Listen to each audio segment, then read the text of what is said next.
Defend institutions. That's lesson 2 from the book On Tyranny, which is 20 lessons from the 20th century about authoritarianism and tyranny. The book was written by Yale professor and historian Timothy Snyder, who announced last month in Yale Daily News and 2 days ago that he, along with 2 other scholars from Yale, would be moving to the University of Toronto to continue their work there. Interestingly, in the Yale Daily News piece, Snyder says that he is not moving because of Donald Trump, although he does say that discussing freedom and unfreedom is getting more difficult in the United States, and he is confident that he and other scholars can do that in Toronto. He says what's coming from the United States now is an attempt from the federal government to encourage conformism and denunciations for the purpose of spreading terror and idiocy.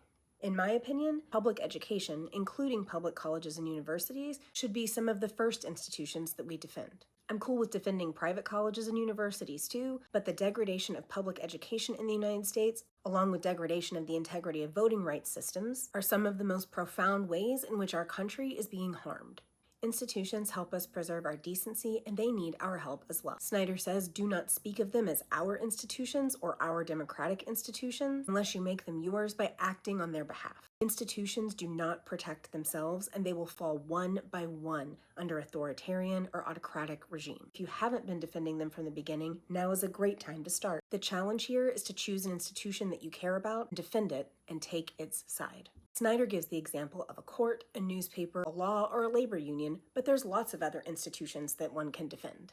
This chapter starts off with an editorial from a German newspaper written by Jews in early 1933. It expresses optimism and even a version of loyalty for the new Hitler regime because the people that wrote that article did not believe that Hitler would do the things that he said he would do. It took less than a year for the new Nazi order to consolidate.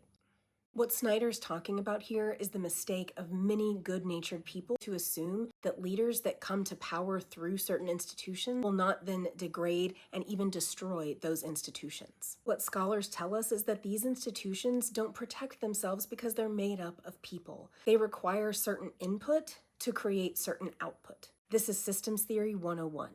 Similar to people's tendency to obey in advance, that's rule number 1 of 20 from this book. You can watch the past video and learn about that. Same tendency to not resist the overwhelming power of the state, especially when it is becoming more repressive by the day. People's tendency to trust institutions is based on an overly optimistic view of power and of how democracy works. Optimism. I remember it well. Yeah, it's difficult.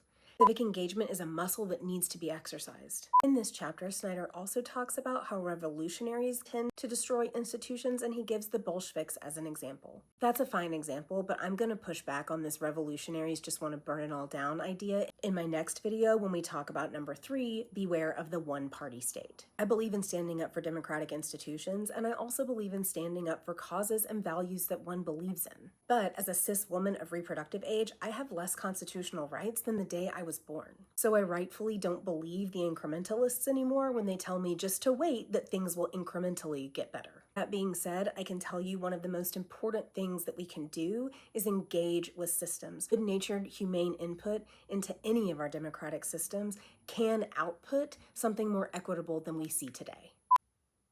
Incrementalism?